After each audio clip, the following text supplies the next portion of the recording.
बिबिसिनिफ्राय फुंबिलिनि बयनिसिमबो गाहाम हामलायनायखौ बावहरनानै जों दिनै मोनसे मोगा-मोगियाव आवगायनो सानदों।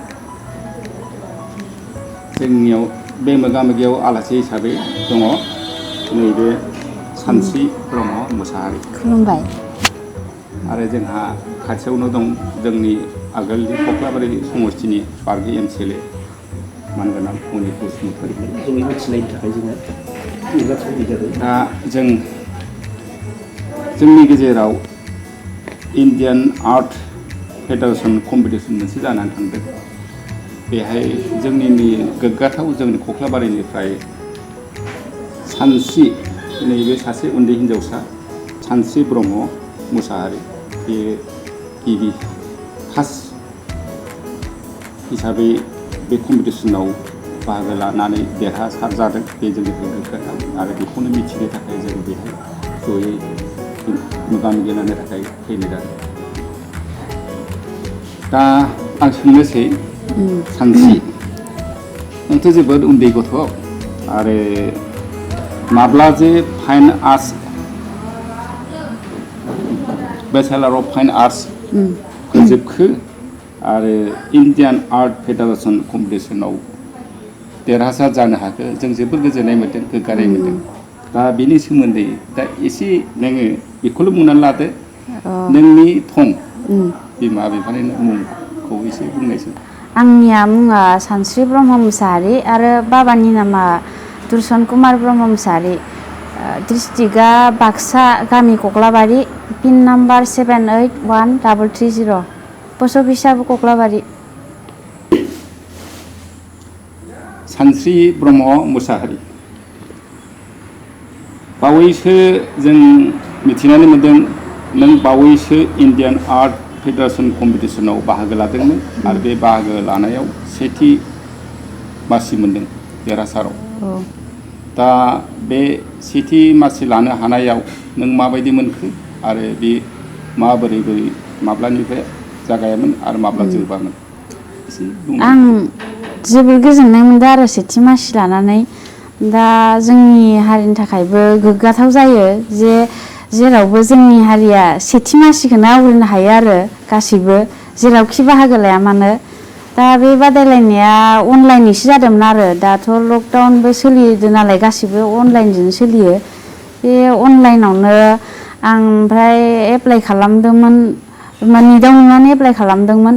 बे ग्रुपआ अल इन्डियान आर्ट फेडारेसन आरो इयाव मान्थलि जाबाय थायो कम्पिटिसना। मान्थलि जानायाव ओमफ्राय आं बाहागो लाफेराखैमोन आरो बेनो आंनि फार्स्ट बाहागो लानाय। ओमफ्राय बेयाव बाहागो लानानै सेथि मासि मोननो हादों। गासै बेसेबांसो बाहागो लादोंमोन?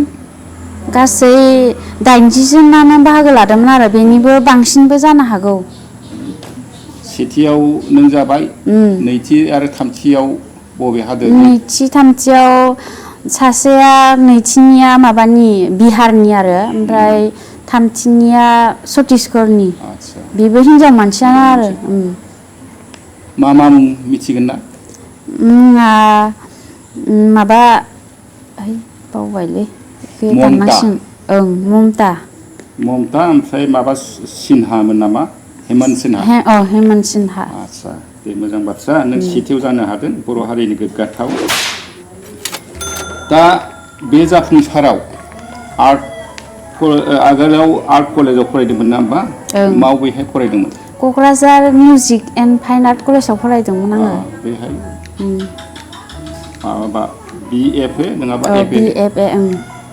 BFA खौ पास खालामबाय? BFA खौ 2017 आव पास खालामबाय आङो। बेनिफ्राय MFA लानो दंबावोमोन, बेयाव आङो माबायाव बानारस हिन्दु इउनिभारसिटियाव थांदोंमोन UP आव। ओमफ्राय देहा बिराद माबा जाबाय थायो आरो आंना बेमार माबा माबि बेनिफ्राय फैनांगौ गोनां जादों, फैफिननांगौ गोनां जादोंमोन। थिग আছে जेबो नङा। बेहाय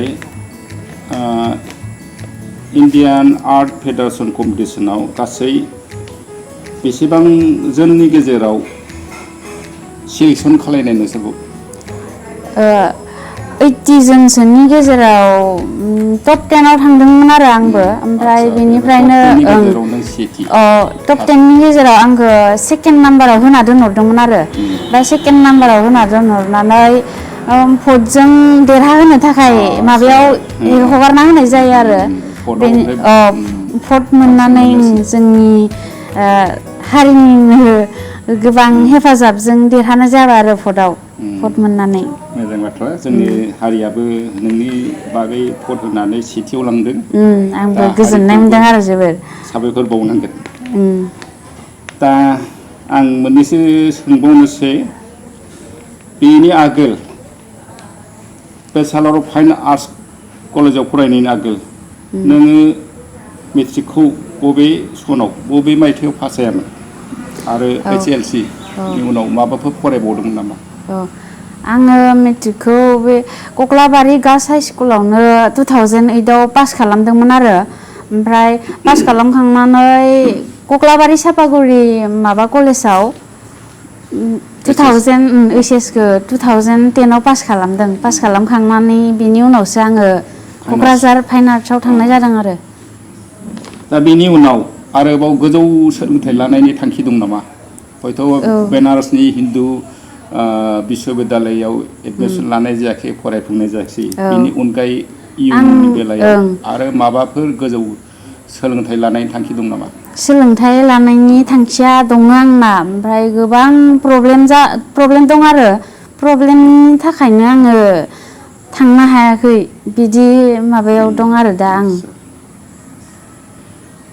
दा बे सिमहालागै बेचेलर अफ फाइन आर्ट्स फरायनानै दिनै बुहुमनि गेजेराव थांजोबनो हायाखैबाबो भारतनि गेजेरावनो नों सासे मुंदांखा आर्टिस्ट हिसाबै मुंदांखा जाबाय बेहाय नोंखौ बांसिनै थुलुंगा होनाय गेजेराव सोरबा दं नामा थुलुंगा होनाया न'खरनिफ्रायबो गोबां थुलुंगा होदो आरो आंखौ मालाबाबो हेंथा होफेराखै आंनि बिदि खामानियाव बिराद थुलुंगा होदों आरो आइ बाबामोना होदों आब' दङ आंनि निजा बिब' मुलुग ब्रह्म मुसाहारि बेबो गोबां थुलुंगा होदों आंखौ जेनेबा आङो आखिनाय मुर्ति बानायनाय बेफोराव डाउन जानानै थायोबा बियो आंखौ गोबां थुलुंगा होयो आरो मोजां मोजां बाथ्रा होननानै मोजां बाथ्रा गोजोननाय मोनदों नों दिनैसिम माबाफोर जोंनि हारिनि गेजेराव बयजोंबो मिथिजानाय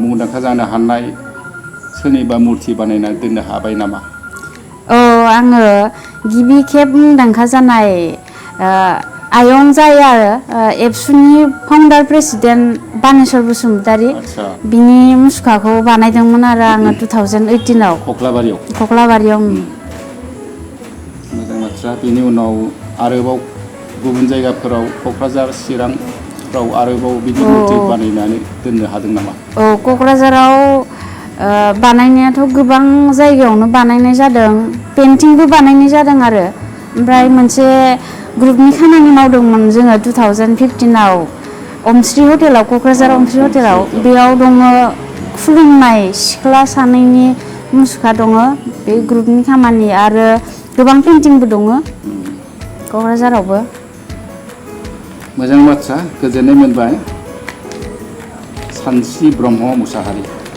दा नोंनि जिउआ आरोबाव गोजौ थांथों मुंदांखा जाथों बेखौनो जों हामलायो गोसो जायो जे नोङो जोंनि गेजेराव सासे मुंदांखा आर्टिस्ट जानानै बुहुमनि गेजेरावबो मुंदांखासिन आर्टिस्ट जानो हाथों सासे आइजो हिसाबै बेखौ जों मिजिंथिबाय आरोबाव नों जोंनि उन जोलैफोरखौ माबायदि थुलुंगा होनो सानो आं सानो जे जोंनि बे दावगाफुनाय माबाफोरा जेनेबा लाइमोनफोरा नाजानांगौ आरो न'खरनियाबो बिमा बिफायाबो गोबां हेफाजाब होनांगौ जे जाय खामानियाव बे माबाया लाइमोना गोसो दं बेखौ न'खरनिया हेंथा होनाङा आरो बादा होनाङा जे थुलुंगा होसिननांगौ जि आयदायाव बेनि रोंगौथिया बांसिन बे आयदायाव बेखौ एसे चान्स होनांगौ आरो न'खरनिफ्राय बिदिबासो